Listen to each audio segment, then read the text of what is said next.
आजची आपली मोदकची recipe number 6.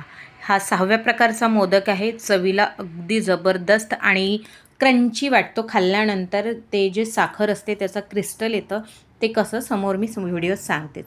लहान मुलांनासुद्धा आवडेल आणि बाप्पांना तर आवडेलच आवडेल. घरचे लहान जर खुश तर बाप्पासुद्धा खुश, कारण की बाप्पा हा सर्वांच्या सोबत लहान मुलांचासुद्धा खूप लाडका आहे.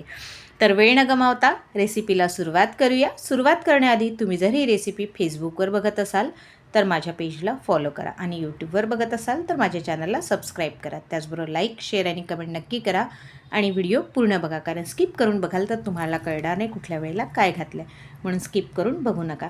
हॅलो फ्रेंड्स, मी लतिकाच किचनमध्ये तुमचं स्वागत आहे. सगळ्यात पहिले मी गॅसवर इथे बघा कढई ठेवलेली आहे. त्यात मी 1 वाटी पोहे घेतलेले आहे. मी जाड पोहे घेतलेले आहे, तुम्ही पातळसुद्धा वापरू शकता. तर याला आपल्याला ड्राय रोस्ट करून घ्यायचे, अगदी मंद आचेवर भाजायचे आपल्याला, अगदी क्रंचची सारखे झाले पाहिजे. सोबत मी इथे घालते आहे काजू आणि बदाम घालते आहे, म्हणजे या मोदकाची चव खूप छान येणार. तर इथे मी 2-2 चमचे काजू आणि बदाम घेतले आहेत, 2-2 चमचे. तर बघा थोड्या वेळात मी तोडून बघते आहे तर होत नाही आहे, अजूनही चांबटच आहे. तर अजून याला थोडंसं भाजून घ्यायचं आहे आपल्याला, मंद आचेवरच भाजायचं आहे. फास्ट गॅसवर किंवा मोठ्या गॅसवर भाजाल तर पोहे आपले जळू शकतात, म्हणून मी मंद आचेवर भाजते. तर यात मी वेलची पण घालून घेते आहे, म्हणजे सगळे जेवढे जिन्नस घातले आहेत कढईत ते सुद्धा छान ड्राय रोस्ट होणार आणि वाटायच्या वेळेस छान बारीकसुद्धा होणार. म्हणून अशा प्रकारे अगदी मंद आचेवर छान ड्राय रोस्ट करून घ्यायचे आपल्याला, सतत फिरवत. नाही तर सोडून द्याल तर पोहे जळायची भीती असते. तर याला फिरवत राहायचं आहे सतत. तर ही आपली 6वी रेसिपी आहे. याच्या आधीचे 5 मोदकसुद्धा फार चविष्ट आणि खूप छान झालेले होते.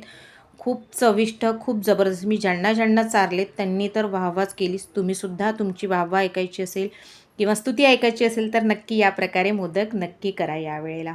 तर आता पोहे बघा छान भाजल्या गेले आहे. आपण थोडी जरी बोट थोडं दाबलं की बारीक होते. तर आपले पोहे झालेले आहे. याला गार होऊ द्यायचं आणि मिक्सरच्या पॉटमध्ये टाकून याला बारीक करून घ्यायचं आहे.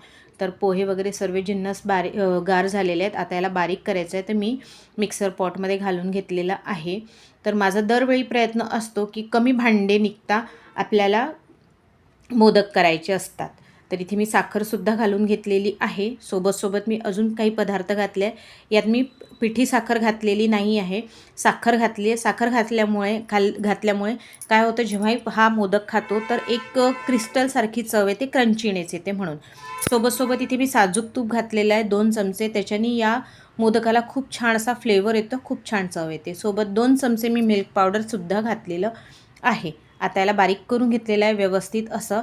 आता ज्या कढईत मी सगळे जिन्नस भाजले होते त्याच कढईत मी हे सारण आहे जे बारीक केलेलं ते घालून घेणार आहे. कारण की प्रयत्न हाच असतो माझा, कारण की माझ्याकडे सुद्धा गणपती असते, 10 दिवसाचा गणपती असतो. तर कामं भरपूर निघतात आणि सोबत भांडीसुद्धा भरपूर निघतं. तर माझा प्रयत्न हाच असतो की आपले कमी वेळात कमी भांडे निघता आपण कसे मोदक, चविष्ट असे मोदक बनवू शकतो. तर इथे मी त्याच कढईत घेतलेलं आहे, उगाचच एक्स्ट्रा भांडे भरवायची गरज नाही आहे आपल्याला. तर आता मी त्याच कढईमध्ये इथे घालते आहे टुटी फ्रुटी घालते आहे. माझ्याकडे रेड रंगाचीच टुटी फ्रुटी ती, तुमच्याकडे जर कलरफुल असेल ग्रीन येल्लो कलरची तर ती सगळ्या कलरची घालायची, म्हणजे मोदक अगदी छान कलरफुल असा दिसतो. तर एकदा मी मिक्स करून घेते आहे, व्यवस्थित मिक्स करून घ्यायचं आणि त्यानंतर इथे दूध घालायचं आहे. दुधाने भिजवायचं, कोमट दूध घ्यायचं आणि भिजवायचं आहे. तुम्ही दुधाऐवजी पाणीसुद्धा वापरू शकता. तर इथे मी दूध घातलेलं आहे, अगदी 2 चमचे दूध यूज केलेलं आहे. आपल्याला फारसं असं दूध वापरायचं नाही आहे, कारण की साखर बारीक झालेली असते आणि बारीक केल्यानंतर मिक्सरचा पण जो बारीक झाल्यानंतर गरमपणा येतो त्याच्याने सुद्धा साखर मेल्ट होण्याची भीती असते. म्हणून अगदी 2 चमचे घालायचं आणि व्यवस्थित मिक्स करून घ्यायचं आहे छान. तर आता इथे 2 चमचे दुधातच हे पूर्ण सारण मिक्स झालेलं आहे. व्यवस्थित असा डो बनतो आहे, याचा व्यवस्थित जमा होतो आहे. त्याचबरोबर माझ्या चॅनलवर वेगवेगळ्या नवनवीन रेसिपीज आहे. एंड स्क्रीनलासुद्धा मी छान रेसिपीज दिलेल्या आहे आणि आय बटनलासुद्धा दिलेल्या आहेत आणि माझ्या चॅनलवर सुद्धा आहे. तर नक्की व्हिजिट करा आणि तुम्हाला कुठली रेसिपी आवडली ते मला नक्की कळवा.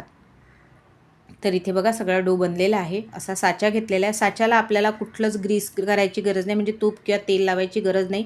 ऑलरेडी आपण बॅटर याच्यात सारणातच तूप घातलेलं आहे, त्यामुळे आपल्याला साच्याला तूप लावायची गरज नाही. अशा प्रकारे साच्यात पूर्ण सारण भरून घ्यायचं.